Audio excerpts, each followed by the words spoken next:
Alan and Sean here from the Prancing Pony Podcast, welcoming you to the Tolkien Experience Podcast. The Tolkien Experience Podcast is an attempt to bring the fan and scholarly communities together around our shared passion, the works of J.R.R. Tolkien. Each episode features a notable scholar or member of the fan community sharing their Tolkien experience. And now we'll send you over to Sarah and Luke. Thanks, Alan. I'm Luke Shelton. And I'm Sarah Brown. Every other week, we share with you an interview of a Tolkien scholar or fan. That's right. In these interviews, one of us asks our guest to respond to 6 questions that help us learn about their personal Tolkien experience. We are so excited to share this podcast with you. So without any further delay, let me introduce our guest. All right, so I am here with Clifford Broadway, better known as Quickbeam, and I wanted to go ahead and ask you our first question. How were you introduced to Tolkien's work? Well, hello, and exactly what I mean by hello is everything that Gandalf suggested, playfully. 5 or 6 meanings of good morning. It's good to talk with you, Luke. How I got into Tolkien in the first place is always laid squarely at the feet of time and circumstance. When I was a child in the 70s, the first and most important bit of animation that came to me in that particular late 70s bracket was the Rankin and Bass animated The Hobbit. Hands down, it was the single gateway that had my brother and I scrambling to get a copy of the book from the public library immediately. And when failed to get one at the library, we demanded to be taken to the bookstore by our mom to get a copy of The Hobbit. It was the rage of all 9, 10, and 11-year-old kids in the late 70s, aside from another little bit of pop culture that came out in the same year in 1977, which was Star Wars. Both of those things were the hot commodities at the time. And by having this natural competitive nature with my big brother to read everything that he was reading, I can say very proudly I have this memory of stalking my brother to read the book whenever he put it down so that I could get in on it. It was just it was a wonderful illustrated edition that was put out chock full of animation cells and familiar illustrations and frames from the film. And they even had, of course, lots of extra new drawings of Beorn added to the chapter Queer Lodgings, because that was the chapter that was most infamously cut out of that adaptation. So I remember that book very, very well. It was, very familiar to me and still strongly imprinted on my mind. Look on eBay now and you'll be price gouged to try to a copy of that if you can find one. Yeah. So with that film, were you able to watch it at its first run? Did you gather around the TV to see it, or did you have to find it later? We, believe it or not, back then in the day, network television was not like, what cable was in the 90s or what the streaming services are now. Someone listening to this podcast who is a certain age might have to stop and think, good Lord, there were only 3 networks back then? And yes, it's true. There were only 3 networks. And if you wanted to get any attention in the television marketplace, you were going to be on one of them. And Rankin and Bass Television had always put advertisements in a localized TV guide. The thing that Homer Simpson joked about for years. They actually printed this little mini magazine called TV Guide. No one remembers it now, and I'm dating myself terribly, but there was this full color version of it, and also a black and white extra ad in another corner page of Bilbo Baggins and this description of wizards and dwarves and a dragon in this mini paragraph. And that was the lead-in advertising for all of the family. All of us were excited for like a week or 10 days before it was actually broadcast. And yeah, it was a big, big event in the household, and we did gather around the television. And it's just it's kind of like, some kids remember the first time they actually saw the Super Bowl with their dad or their mom, or watched the Oscars. The first time they remember watching somebody go up and win Best Picture, and they're in their news events, obviously big time news events that people strikingly visually remember from their childhood. Um, Mm-hmm. for me, that would be the space shuttle disaster, the Challenger. Mm. Those are striking things. And believe it or not, The Hobbit was that moment. And in a much more diminished way, years later, they would have The Return of the King on the air on the Mm-hmm. same network as a follow-up broadcast. So, believe it or not, my consumption of animation was always fueled by, oh, what is Rankin and Bass going to do this Christmas, and what stop Mm. motion animation are they going to put out this Easter? It was always something from them, and I was at that time frame as a kid in the '70s where this was, it was really the ideal moment. I was at the sweet spot of weird popular culture where we got that quality, interesting animation that was not just from the Disney machine, of which I was very much aware, and I was a participant in the theaters like all other kids going to see the Disney films. But there was also Don Bluth that came out with his first breakout film, The Secret of Nim, in the early '80s. Mm. So it was that time when I was really highly attuned to the fact that even The Last Unicorn was done by the same people at Rankin and Bass. I saw their names in the credits, and all of this stuck in my mind.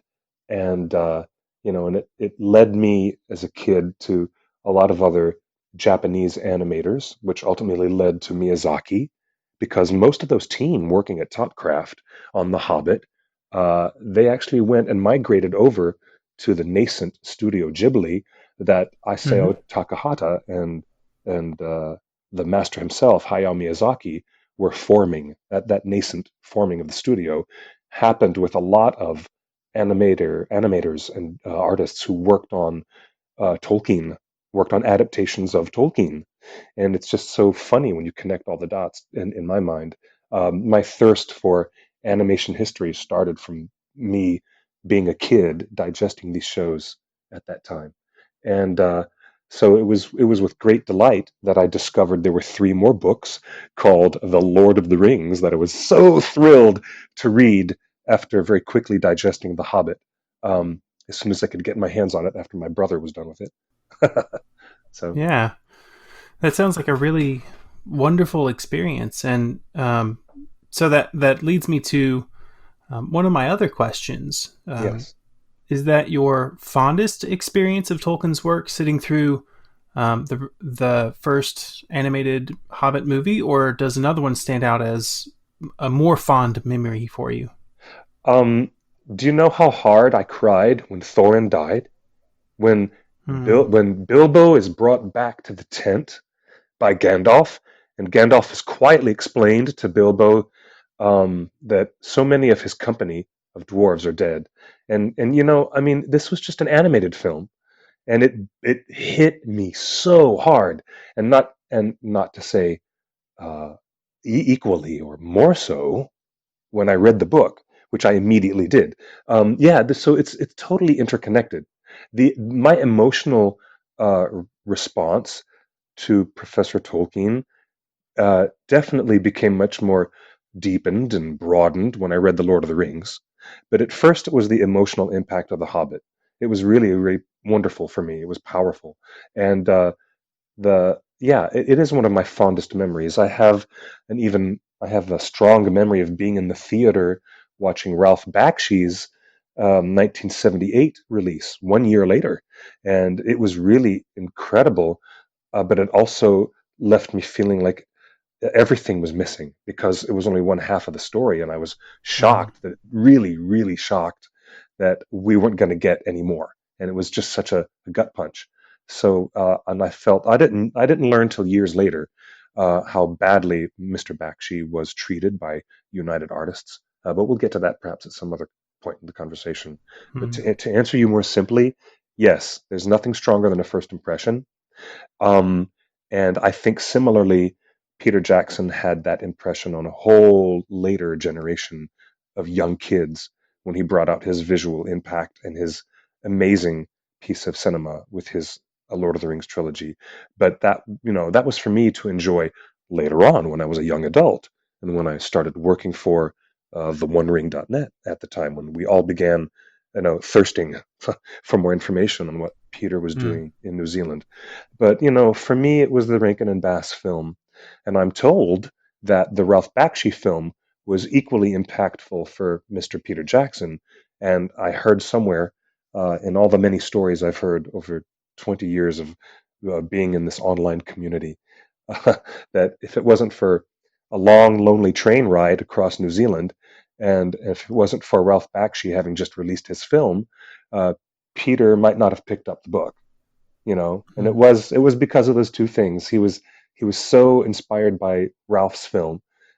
Peter Jackson ended up reading the book immediately after seeing the film because he had the time available while he was taking a train ride across the North Island. So um, I just think that's a lovely coincidence. It happened for me as a kid too. I wonder where my life would have gone differently, really, and all the things that have happened to me in my time studying and learning about Professor Tolkien and even making a documentary about his impact. I wonder how many things would have gone differently if I had never seen that 1977 animated telefilm. It's amazing when you stop to think about it. That's just the road not taken, I guess. Mm-hmm. Yeah, and where you're headed with your answer, it merges nicely into one of our other questions, which is you've talked about how there was that immediate spark with the animated movie, and it drove you to dive into the books, and then there were other experiences and adaptations later on. So then that leads us to how has the way that you've approached Tolkien's work changed over time with all these different interactions with it through different adaptations?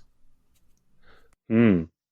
Well, with a little bit of age has come with it, perhaps some perspective, and that's the best that uh, most human beings can hope for sometimes, is to improve uh, and refine their perspective of things over time.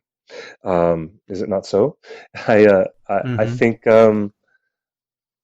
think my original uh, thirst as a child was um, I had no idea that language could be so powerful.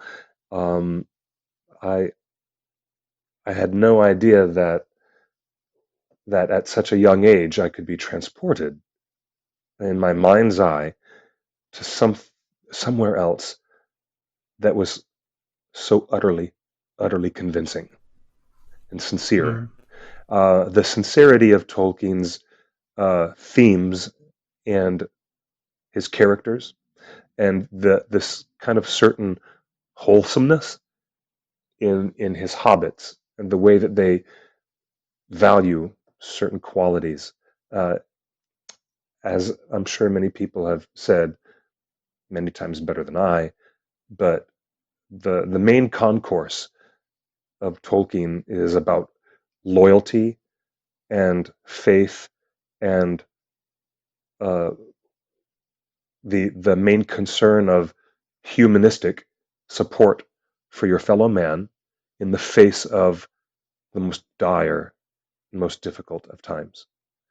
Mm. And because Professor Tolkien was so deliberate in removing specific Catholic uh, idioms and specific Christian iconography, and he succeeded at putting all of his best Christian ideas forward in a humanistic kind of way, Mm. um, that are not so specifically coded as we know C.S. Lewis did.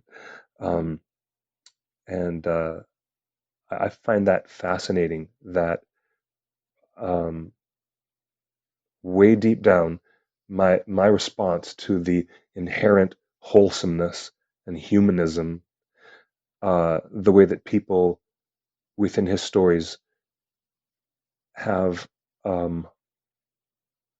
this wonderful, clear view of what is important and what it means to be strong for other people and sacrifice for a greater good, and the reward and the cost involved. It is There's nothing else like it. Um, uh, and I cannot get too lost down into the weeds of this idea without saying it's connected to um, how I think and write about Tolkien now. That is still with me from the very, very beginning. I mean, I wrote a lot of early articles working for the OneRing.net 20 years ago that were, satirical comments on merchandising, comments on uh, pop consumption, popular culture itself being a certain consumer beast of its own making.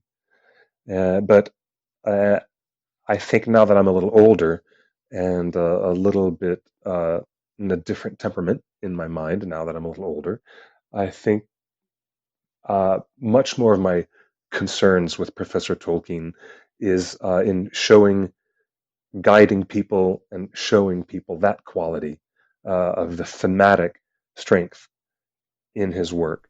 And of course, I did. Mm. I've always written about those qualities as well uh, in all the articles I've written, and I certainly did put that at the heart of writing that documentary, Ringers, because we had um, we had a coda on the end of the film where some people actually talk about how the literature has changed their lives in a very good Mm. way.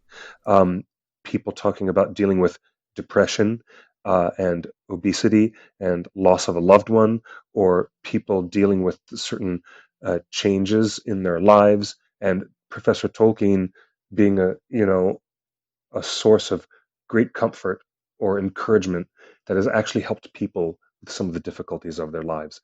And that coda has been in the film, and we were recently having a conversation about editing and changing the documentary for a re-release with a couple of snips and edits here and there. And Mm. we got into an argument with our co-producer about that coda at the end of the film. And the director, bless her heart, the director, Carlene Cordova, insists on keeping it because it's the most important statement at the end of the film.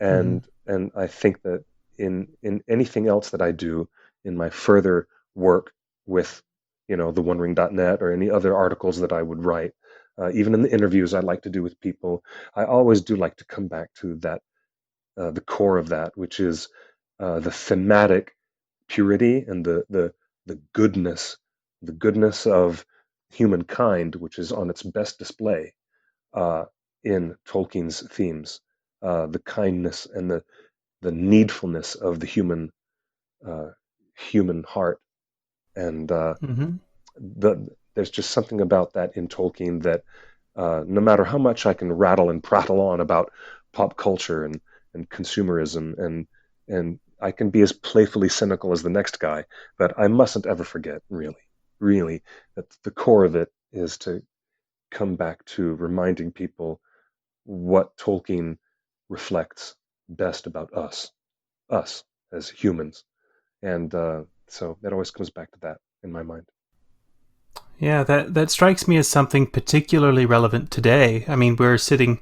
I don't know what the conditions will be whenever whoever listens to this is listening to it, but Mm. we're sitting in the middle of the pandemic at the moment.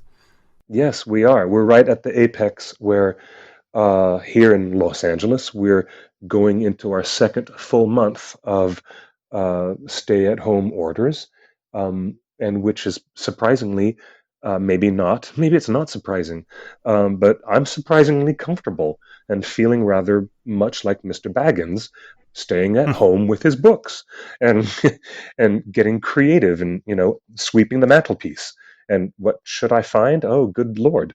There's a note that Gandalf left for me that I should have seen. Hmm. If I'd only dusted the metal piece sooner. Hmm. Now, forgive me for taking just sidetracking your point. I'm sorry, but yes, we are in the middle of this here, and it's quite revelatory to some people to see what this has brought out in some of us. This isolation. Hmm. And I think that there is this bit of almost solace, like you've been talking about. It's I don't want to call it escapism because I don't think it's a way for us to avoid problems, but rather I think it is a way for us to find reprieve momentarily to then turn and face the problems. Indeed. And so I think that that's a good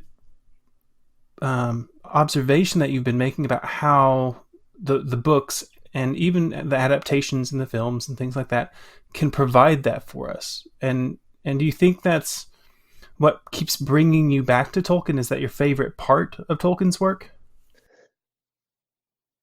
What brings me back to Tolkien's work uh, is that it's the same thing that brings me back to certain other classics, whether it's music or literature. They are not diminished over time when you listen to Mm-hmm. that piece of music again, when you hear Mozart's Requiem, or perhaps when you know, read the passages in Tolkien where he describes uh, the Grey Havens, and you close the book and you stop and you think, good Lord, I'm crying, I'm weeping again. I'm acting like a 12-year-old little girl who just fell down on the sidewalk and scraped her knee. But I'm a full-grown man. Why am I crying like this? It happens every single time. When that piece of music, or when that moment in a film, like the lighting of the beacons, for example, which is Mm-hmm. something that they were just voting on over at the OneRing.net, uh, Mm-hmm. whether it's there's something about Tolkien um, that I suppose I would say is the law of diminishing returns never applies Hmm. ever to Tolkien. You find endless reward, and it is continually just as rewarding when you reread it. It's uh, I can't explain it in any other way, really. Mm-hmm. And so I think the last question that I normally ask my text based project is one that you have a pretty strong answer for. Mm. So, do you ever recommend Tolkien's work, and why or why not? Yes, I would always recommend Tolkien's work, and um, the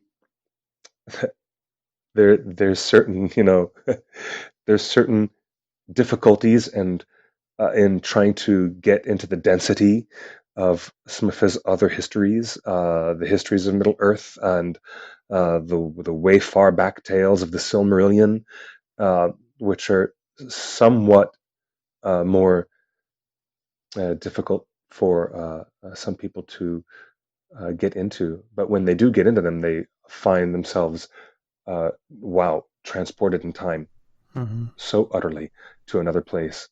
Uh, but it's a very easy, unequivocal recommendation for anyone who has not read The Hobbit or The Lord of the Rings to immediately say, here's the gift set.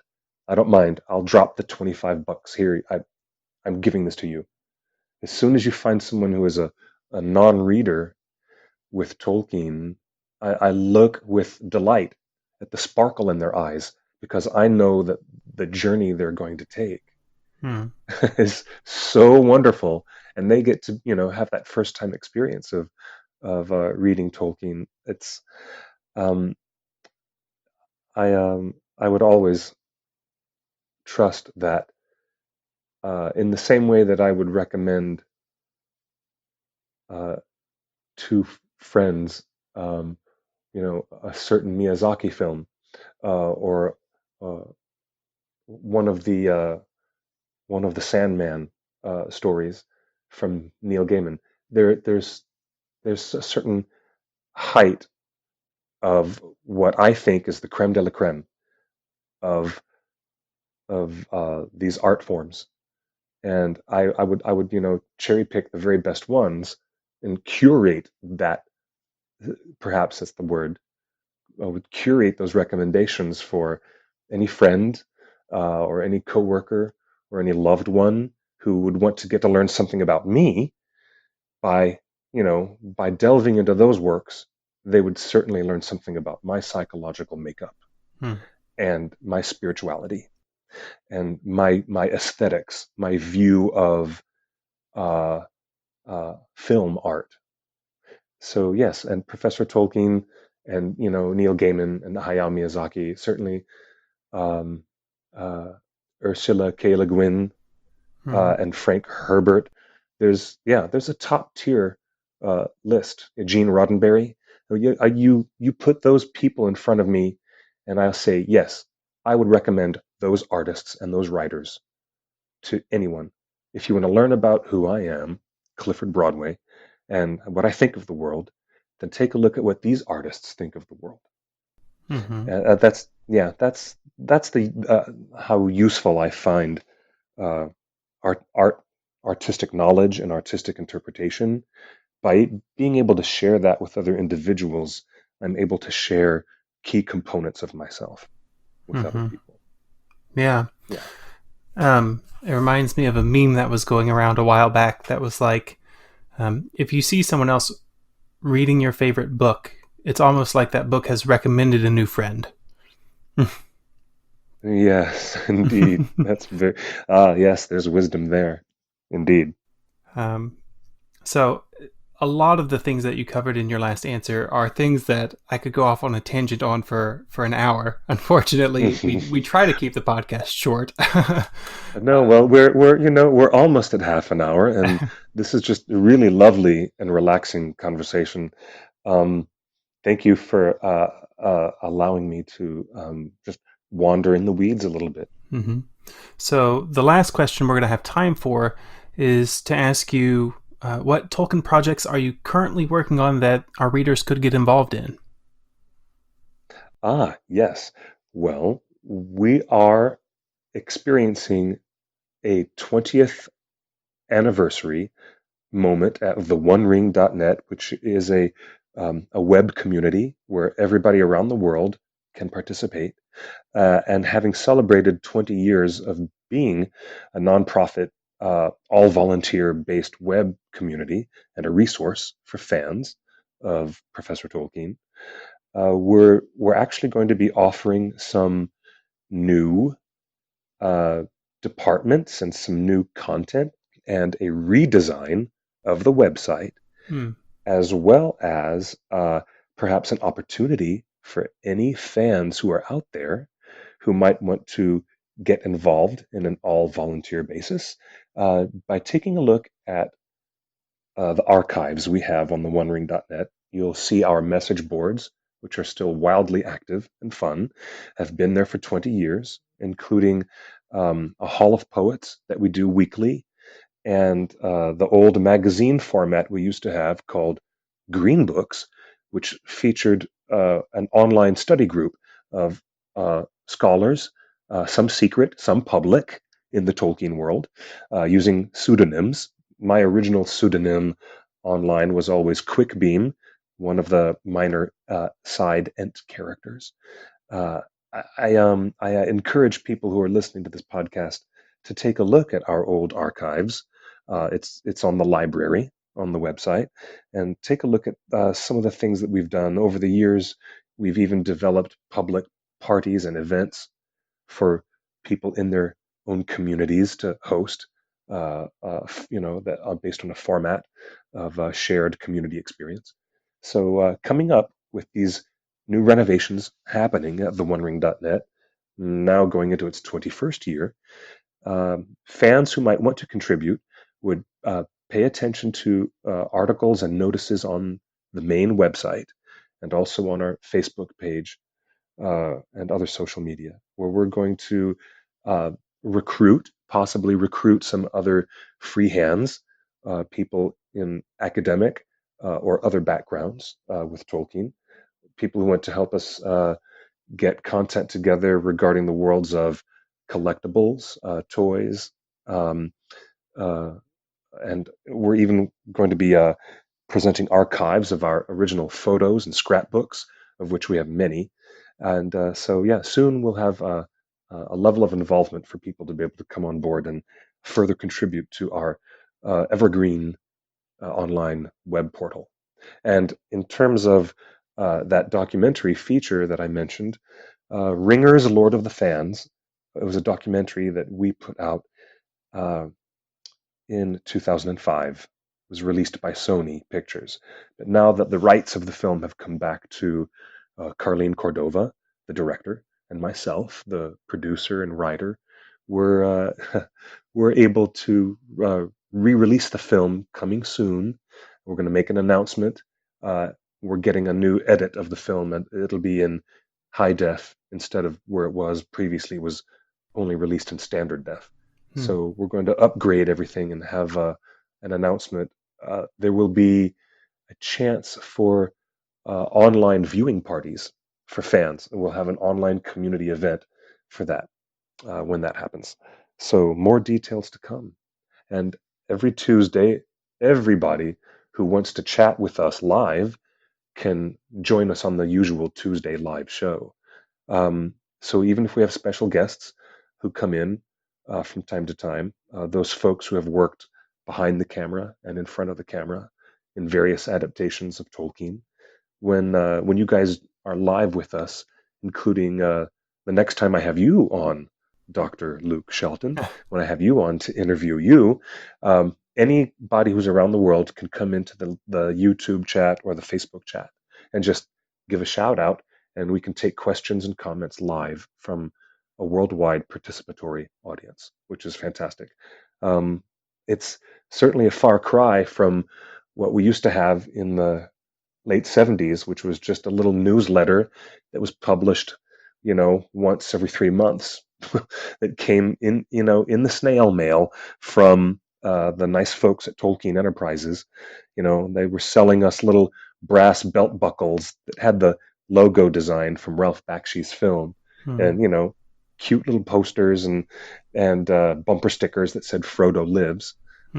At the time, it was the only outreach that the Tolkien community had, was getting a newsletter in the mail once every 3 or 4 months.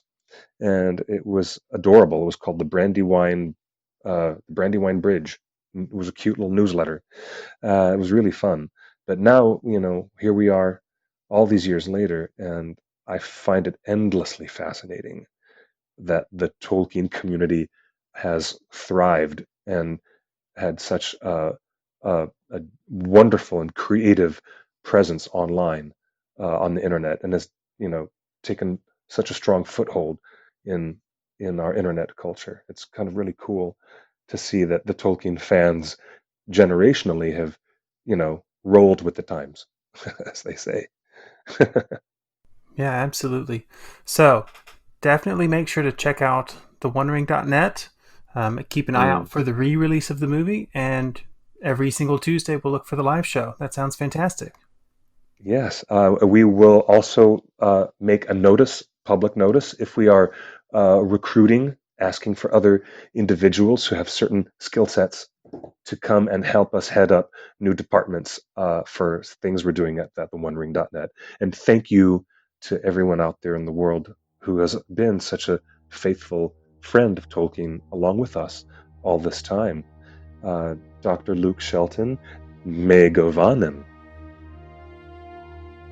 We are so thankful that we have such gracious scholars and fans who want to share their Tolkien experience with us and with you. We have a lot of fun making these podcasts. So much fun. It's always exciting to talk to fans and scholars about their Tolkien experience. If you want to know more about the ways to connect with this episode's guest that they mentioned in this interview, we provide show notes at tolkienexperience.com. Also, don't forget to follow the podcast on your favourite social media sites. That's right. We're on Facebook as Tolkien Experience, and also on Twitter as @TolkienEXP. So don't forget to like, follow, share, and comment. because we love interacting with you just as much as we enjoy talking with our guests. You can also follow our personal Twitter accounts. I am at Luke B. Shelton. You can also look for me on Twitter, where I am at Aaron L. Palmadill. You can find the podcast on all major podcast services, including Apple, Stitcher, and YouTube. Thank you for listening to our podcast. We truly hope that, in a way, it contributes to your own Tolkien experience.